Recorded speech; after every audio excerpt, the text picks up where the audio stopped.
भक्त श्रेष्ठ प्रहलाद जी को दैत्यराज हिरण्यकशिपु भगवान स्मरणभजन से विरत करना चाहता था। उसकी धारणा थी कि प्रहलाद अभी बालक है, उसे किसी ने बहका दिया है। ठीक ढंग से शिक्षा मिलने पर उसके विचार बदल जाएंगे।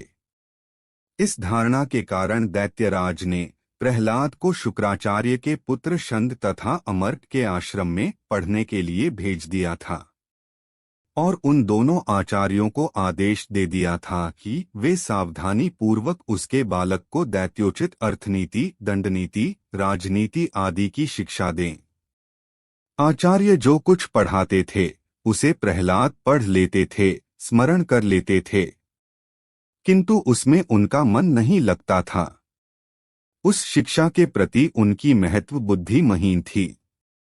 जब दोनों आचार्य आश्रम काम में लग जाते तब प्रहलाद दूसरे सहपाठी दैत्य बालकों को अपने पास बुला लेते।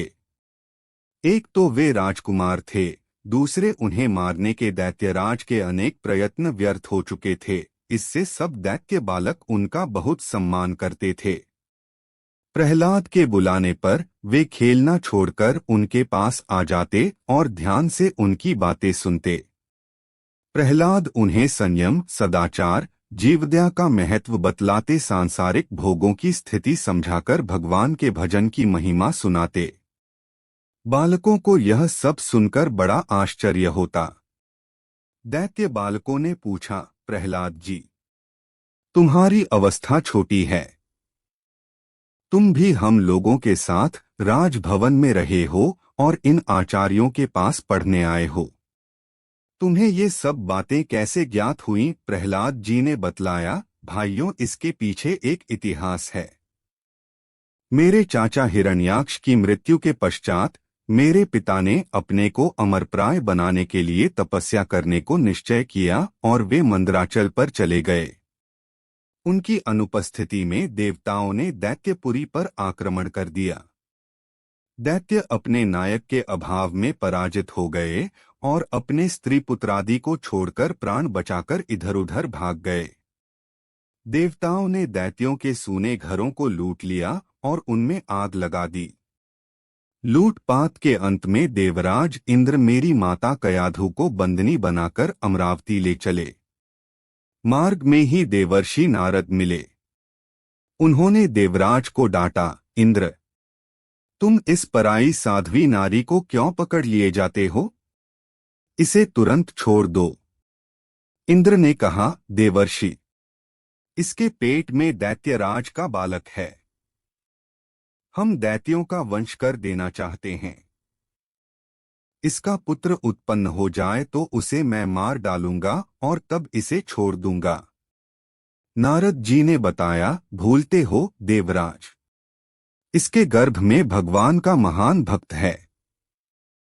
तुम्हारी शक्ति नहीं कि तुम उसका कुछ बिगाड़ सको। देवराज का भाव तत्काल बदल गया। वे हाथ जोड़कर बोले, देवर्षि, क्षमा करें, मुझे पता नहीं था कि इसके गर्भ में कोई भगवत भक्त है। इंद्र ने मेरी माता की परिक्रमा की, गर्भस्थ शिशु के प्रति मस्तक झुकाया और मेरी माता को छोड़कर चले गए। नारद जी ने मेरी माता से कहा, बेटी, मेरे आश्रम में चलो और जब तक तुम्हारे पतिदेव तपस्या से निवृत्त होकर न लौटें तब तक वहीं सुखपूर्वक रहो। देवर्षि तो आश्रम में दिन में एक बार आते थे, किंतु मेरी माता को वहां कोई कष्ट नहीं था। वह आश्रम के अन्य ऋषियों की सेवा करती थी। देवर्षि नारद जी उसे भगवत भक्ति का उपदेश किया करते थे। देवर्षि का लक्ष्य मुझे उपदेश करना था। माता के गर्भ में ही वे दिव्य उपदेश मैंने सुने।